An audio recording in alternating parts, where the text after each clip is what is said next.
Magandang gabi mga kabulgar, narito na ang mga balita ngayong Miyerkules.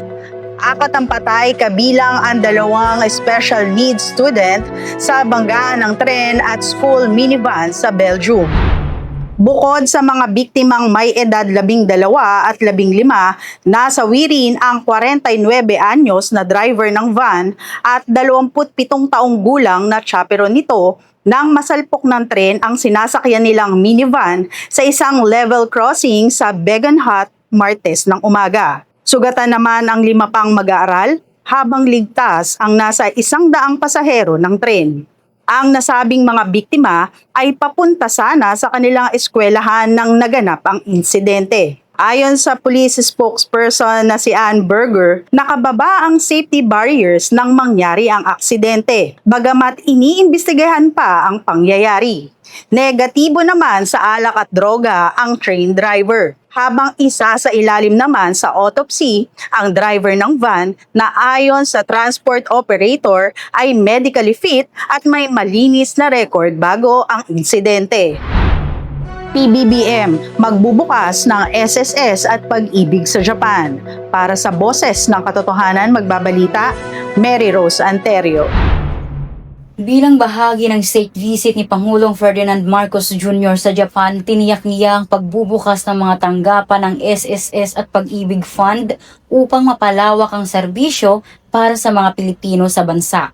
Sa pakikipagpulong sa Filipino community sa Tokyo noong May 26, sinabi ng Pangulo na layunin ng hakbang na mas mapadali ang access ng mga OFW at Filipino-Japanese family sa mahalagang serbisyo ng gobyerno. Pinuri rin ni Marcos ang ambag at sakripisyo ng mga Pinoy sa Japan na anyay nagpapatatag sa ugnayan ng Pilipinas at Japan.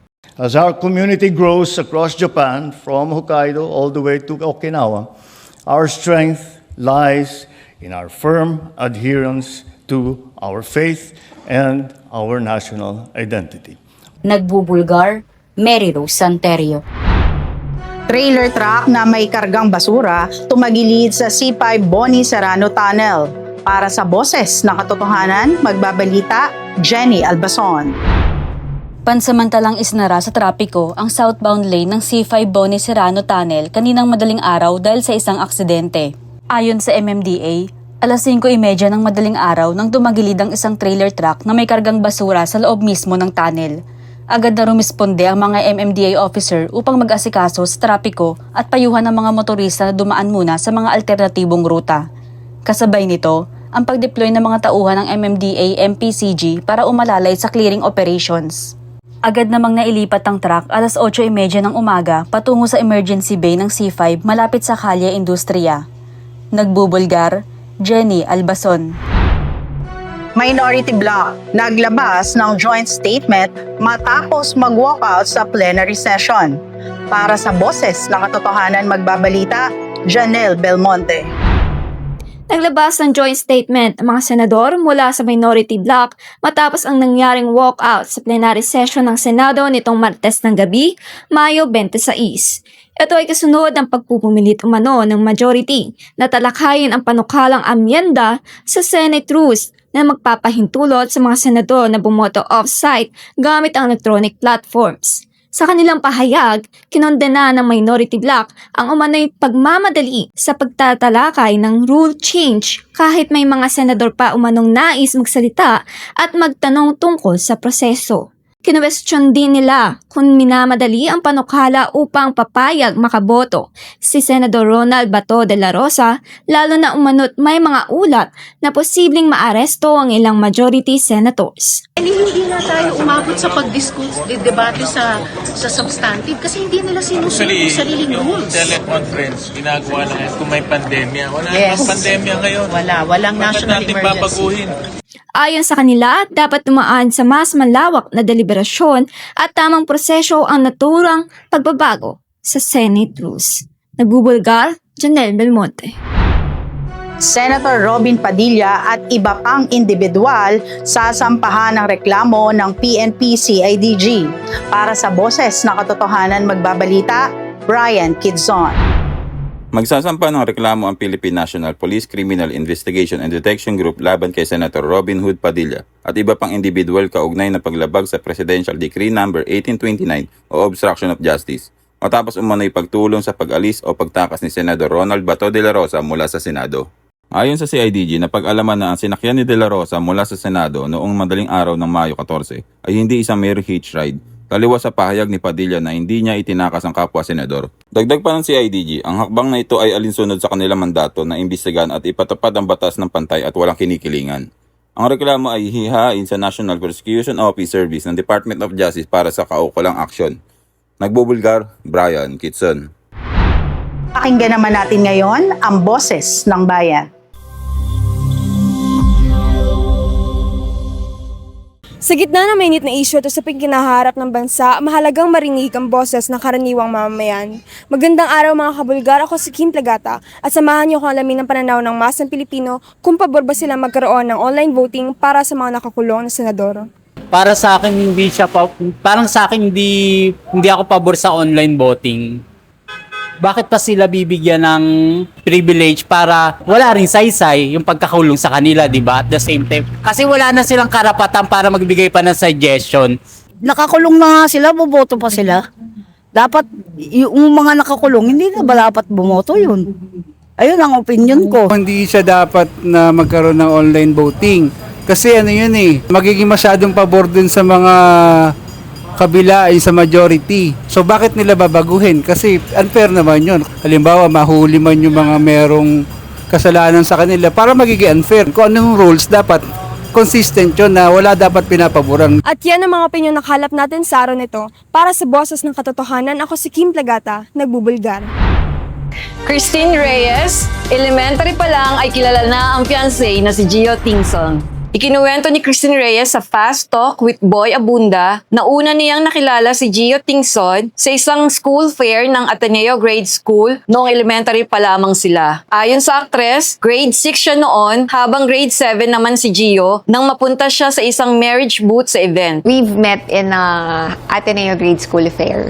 Mga bata pa kayo? In a marriage booth, yes. Kwento pa ni Christine, si Gio umano ang gumanap na pari sa nasabing kasal-kasalan. Dahilan para mahiya siya at agad umalis matapos ang aktibidad. Dahil first encounter niya umano iyon sa mga lalaki dahil mula siya sa all-girls school.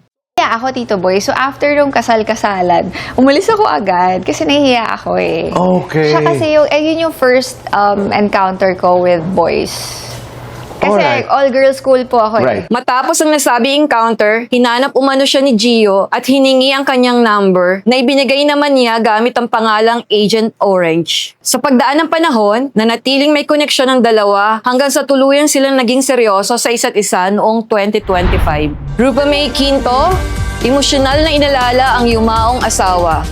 Para sa Boss ng Katotohanan, narito si Mabel Beron. Ibinahagi ng aktres at comedian na si Rufa May Quinto ang kanyang emosyonal na mensahe habang binabalikan ang isa sa pinaka-memorable niyang birthday celebration kasama ang yumaong asawa na si Trevor Magallanes. Sa kanyang Instagram post, nagbahagi si Rufa ng throwback video mula sa naging celebration niya noon sa Amerika kasama ang pamilya, mga kaibigan at sa Trevor. Ayon kay Rufa, isa ito sa mga birthday na hindi niya malilimutan dahil naging bongga ang bawat celebration nila noon kasama ang kanyang asawa na labis niyang namimiss ngayon. Marami namang netizens ang nagpaabot ng suporta at pakikiramay kay Rufa matapos niya muling balikan ang masasayang alaala kasama ang kanyang asawa. Nagbubulgar, Mabel Viron. Iyala, early out sa French Open Singles. Para sa Boss ng Katotohanan, narito si Miguel Banaag.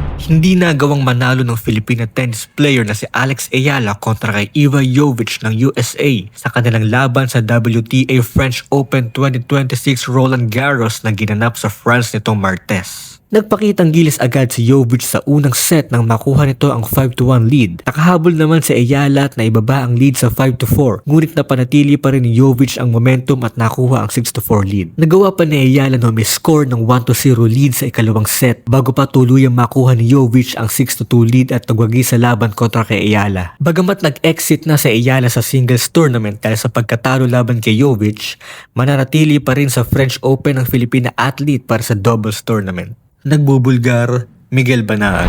Ito nga, Feli, yung motion na sinasabi ni Senator Marcoleta na magkaroon ng online voting. Siyempre, ang mga senador yan. Dahil ano to yung pagbobotohan nila, di ba? Tulong na rin ba ito para kay Senator De La Rosa, Bato de la Rosa, na wala lagi sa Senado? Actually, tingin ko yun naman talaga ang purpose ng majority, no? Yung magkaroon ng botohan at kasali pa rin si Senator Bato sa kanilang botohan na yan. Kaya yun ang pinupursigi ni Senator Marcoleta. Tingin ko, ganun lang naman yun. Pwede ba, no? Pwede naman siguro. Oo, hindi porkits. Meron kasi nagsabi, diba? Pandemic lang ginagawa Kaya, yun. isa pa yan. Pero diba? kasi, diba, meron na tayong mga online class, diba, na ginagawa. So, tingin ko, okay naman yun. Okay naman yun. Pero yung iba kasi syempre mas maganda pa rin na nakikita lahat ng senador kompleto doon mismo sa loob ng Senado. Actually, pwede naman ginagawa ang botohan. Meron naman yun parang video na habang nasa isang sa isang video, 'di ba, nandun lahat ng mga pwedeng sumali dun sa ginagawang botohan na yon. So, yun ang magiging siguro nila. Ang daming naiisip, handa. Oo. Makaboto lang. Yun ang Pero talaga. importante yan, ibig sabihin. Kasi alam naman natin na nangyayari sa Senado. So, tingin ko, yun lang yung pinaka-way nila para magawa nila yung kailangan gawin. Kahit na meron tayong mga absent. So, yun. Unahin ng taong bayan. O, diba? And syempre, dahil nga holiday ngayon, binabati natin yung ating mga kapatid na Muslim. Na nag-celebrate ng Idil Adha ngayong araw na to. And syempre, sa ating mga Pilipino naman na na hindi naman Muslim, ayan, walang mapasok, di ba? So, nag-experience natin yung ganda nung meron silang tradisyon at the same time tayo nakikisalo kahit na hindi naman tayo yung concern dun sa... Yes, oo. Isang respeto yan, tanda ng respeto. Correct, ayan. Diba? Okay, at yan ang mga boses na nangibabaw sa araw na ito. Ako si Feli Nang. At para sa iba pang detalye ng mga balita, tumutok sa aming website www.bulgaronline.com.